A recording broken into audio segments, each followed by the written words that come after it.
merry gentlemen, let nothing you dismay. Remember Christ our Savior was born on Christmas Day to save us all from Satan's power when we were gone astray. Oh, tidings of comfort and joy, comfort and joy. Oh, tidings of comfort and joy. From God our Heavenly Father, a blessed angel came, and unto certain shepherds brought tidings of the same, that in Bethlehem was born the Son of God by name. Oh, tidings of comfort and joy, comfort and joy. Oh, tidings of comfort and joy. Fear not then, said the angel, let nothing you affright. This day is born a Savior of a pure virgin bride, to free all those who trust in him.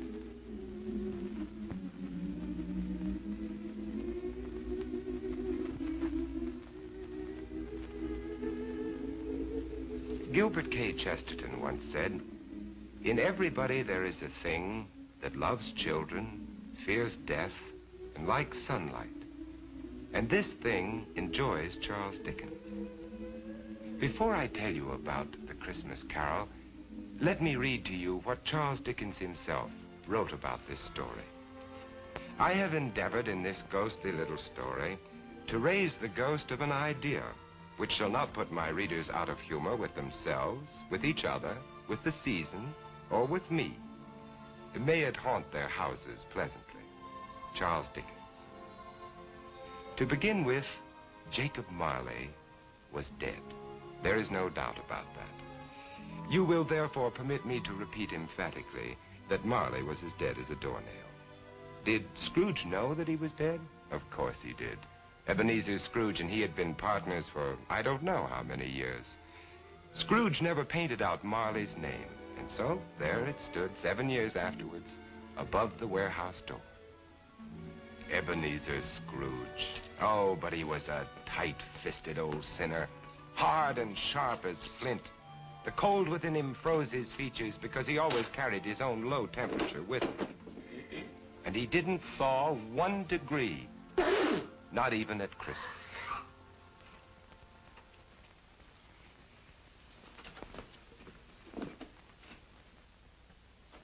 Merry Christmas.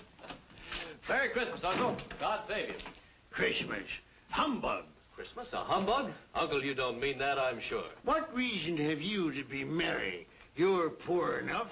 What right have you to be dismal? You're rich enough. Humbug. What's Christmas to you but a time for finding yourself a year older but not an hour richer? Every idiot that goes about with Merry Christmas on his lips should be boiled in his own pudding. Now, Uncle, I know you... Now, you keep Christmas in your own way, Fred, and I keep it in mine. Be off now. This is a place of business. Don't be angry. Come dine with us tomorrow. No. Caroline will be happy to see you. Why did you ever get married? Because I fell in love. Love? That's the only thing in the world more ridiculous than a Merry Christmas. Good afternoon, nephew. Uncle, I'm sorry with all my heart to find you like this. Merry Christmas, Bob. Merry Christmas, sir. Let me hear another sound from you, and you'll keep your Christmas by losing your situation.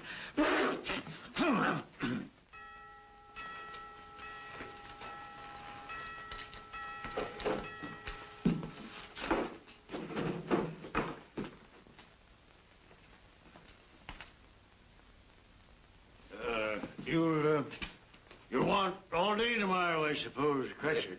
Quite convenient, sir. It's not convenient. But it's only one day in the year, sir. A poor excuse to pick the pocket of your employer every 25th of December. But be here all the earlier next morning. I will, sir. And a Merry Christmas to you, Mr. Scrooge. Ah.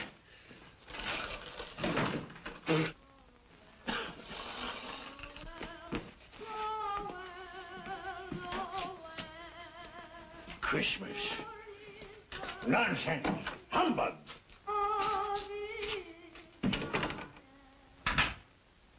And while most of London was jovial and full of glee in honor of this Christmas Eve, Scrooge had taken his melancholy dinner at his usual melancholy tavern. And having read all the newspapers, he went home to bed. Scrooge lived in the chambers which had once belonged to Marley, his ex-partner. And as I have remarked before, Marley is dead these last 7 years. Dead as a doornail.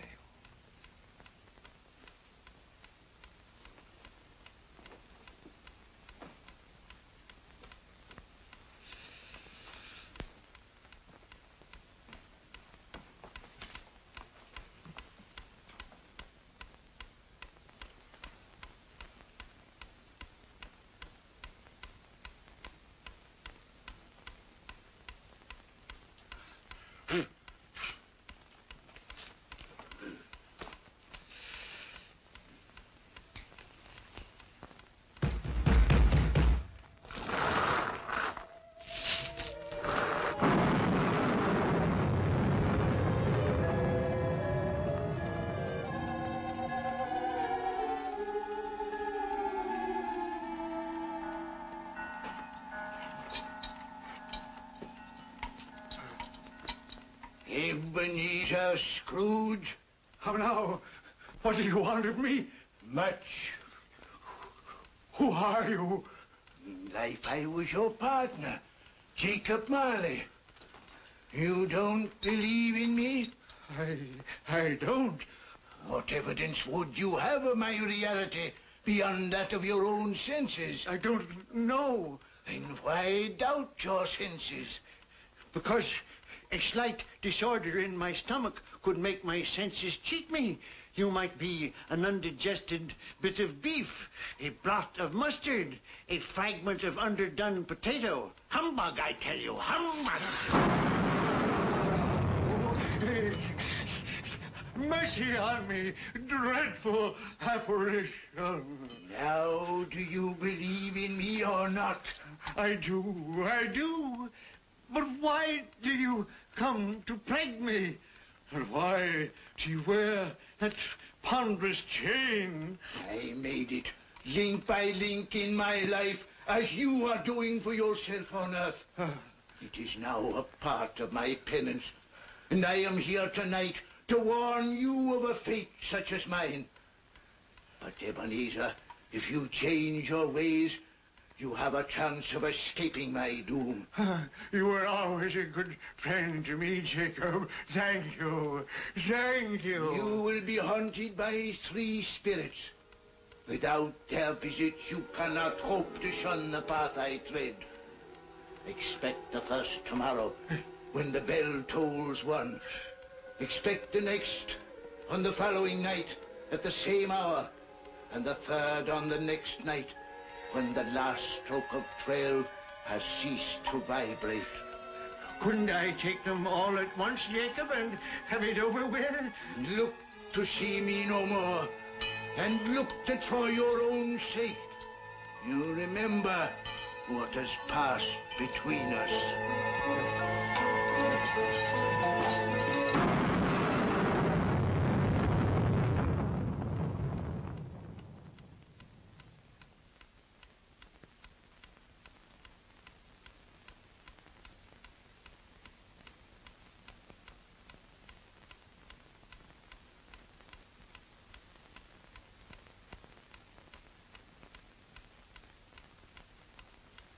Scrooge tried desperately to say humbug to the strange happening, but the word stuck in his throat, unuttered, for it was highly probable it was not humbug.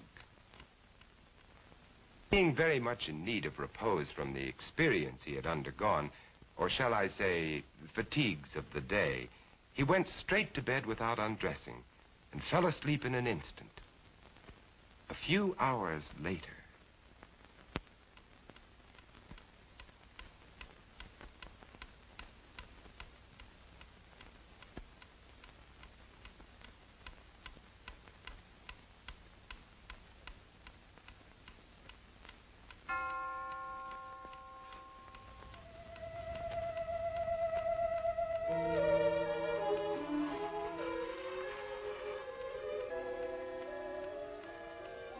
Are you the spirit whose coming was foretold to me? I am. Who and what are you? I am the ghost of Christmas past. Long past? No, your past. What business brings you here? Your welfare. I have things to show you, which are the shadow of the things that have been. Rise.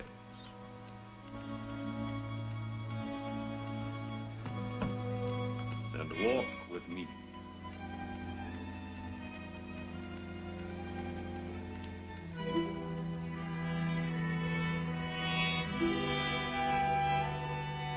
the ghost of Christmas past led Scrooge down the road which he had forgotten for so many years. He showed him a Christmas day in the past, which was a happy one for most children, but not for one lonely schoolboy. Ebenezer Scrooge. Do you know that boy?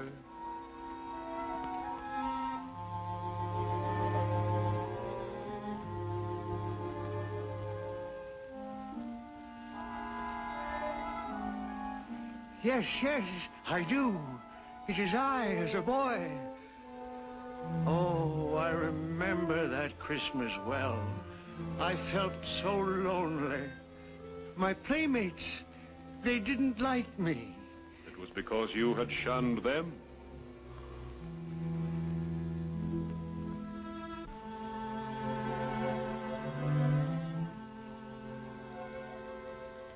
Oh, poor boy.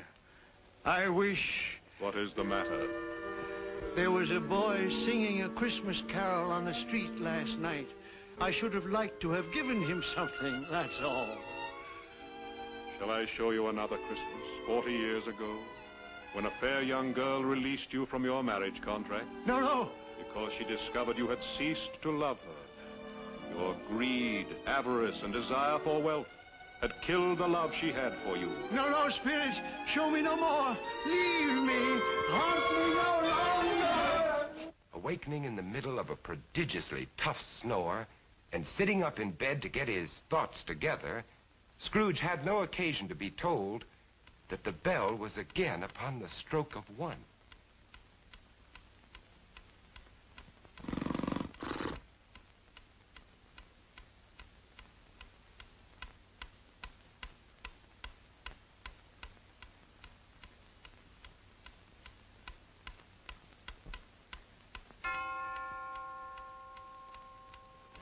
Scrooge!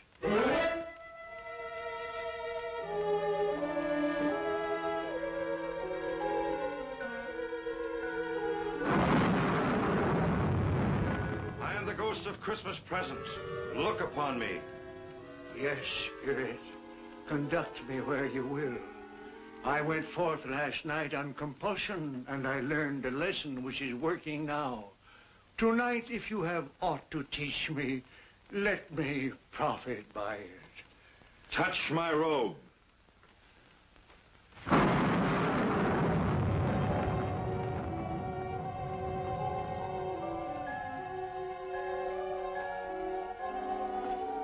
Look.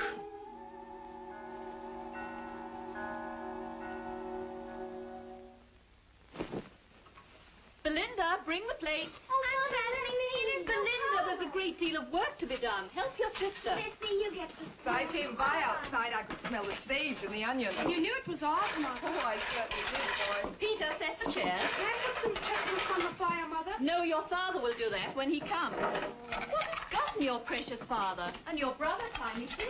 And Martha wasn't as late last year by half an hour. Oh. This is the house of your clerk, Bob Cratchit. But he has hardly a penny to his name.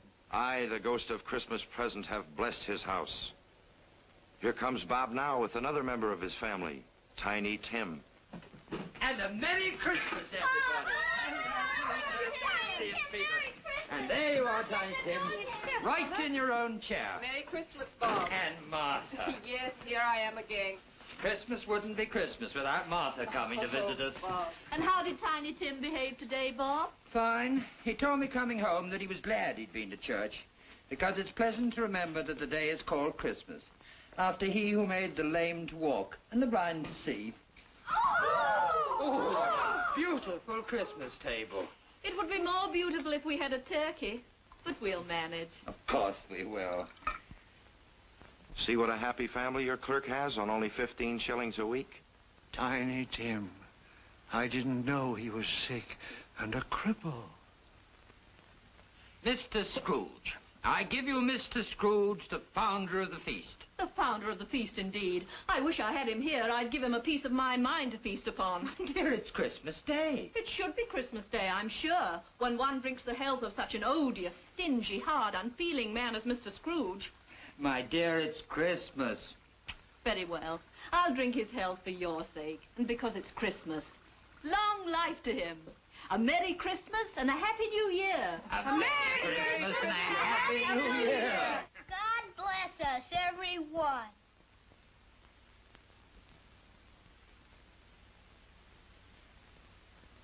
Tell me, Tiny Tim, will he live? I see a vacant seat and a little crutch without an owner. No. Say he will be spared. My life on the globe is very brief. It ends tonight. Tonight? The time is drawing near for me to go and for your third visitor to appear.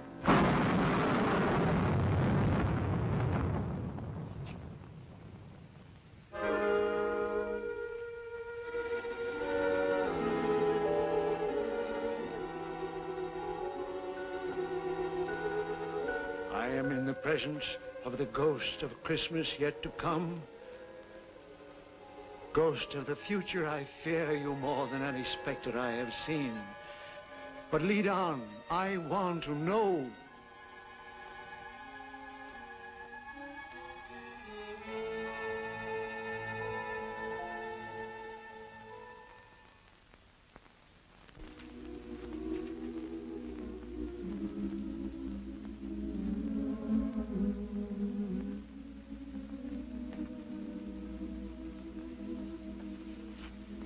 I met a very kind young man today who asked after you. Mr. Scrooge's nephew, whom I scarcely know.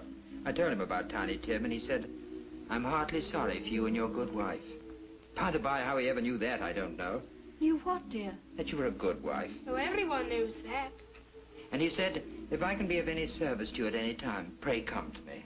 He's rather unlike his old Uncle Scrooge, isn't he? If you must torment me, be quick. Take me to what else you have to show.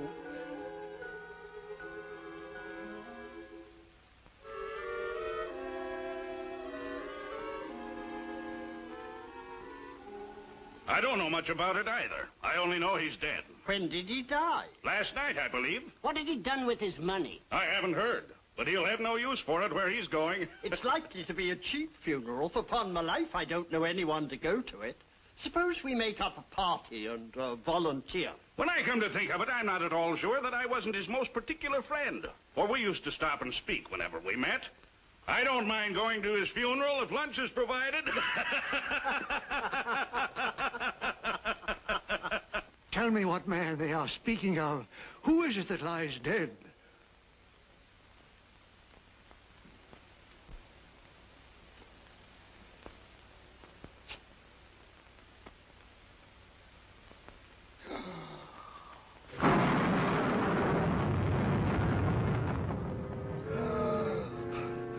No, hear me.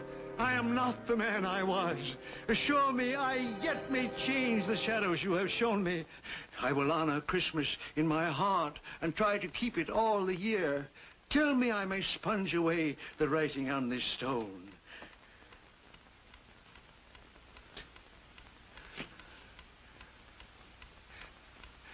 Marley! Marley! Jacob Marley! Heaven and Christmas time be praised for this. I will live in the past, the present, and the future. The spirit of all three shall thrive within me. Boy,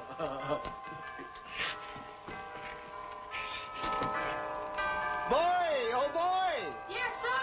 What's today? What, sir? What's today, my fine fellow? Today? Why, Christmas Day, sir. It's still Christmas, and I haven't missed it.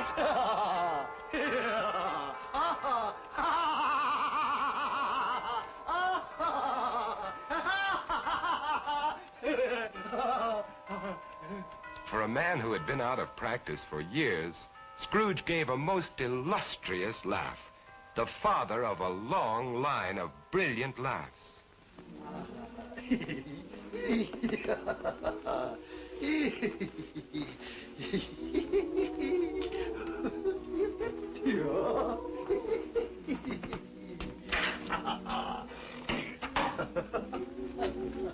And Scrooge dressed himself all in his best, and at last got out into the streets, wishing everyone he met a Merry Christmas. Mr. Fred, come in. Have you room at your table for some friends? Oh, you're very welcome, Mr. Fred, sir. And you too, ma'am. I only hope that our lowly feast is to your liking. Now, don't fret about provisions. We brought plenty for all. Merry Christmas, Bob! Mr. Scrooge! And Mrs. Cratchit, for you. My dear, that's for you.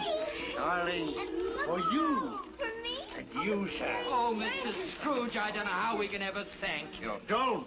And I'm going to raise your salary and help your large family in every way possible. And Tiny Tim. I saw a friend of mine at church just a little while ago. A famous surgeon. You and I are going to see him tomorrow. And he's going to be your friend, too. Mr. Scrooge! Merry Christmas, Mr. Scrooge. Scrooge won his word. He did it all and infinitely more. And to Tiny Tim, who did not die, he was a second father.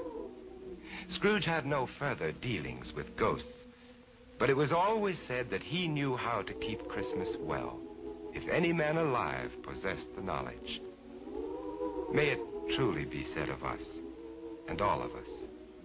And so, as Tiny Tim observed, God bless us, everyone. The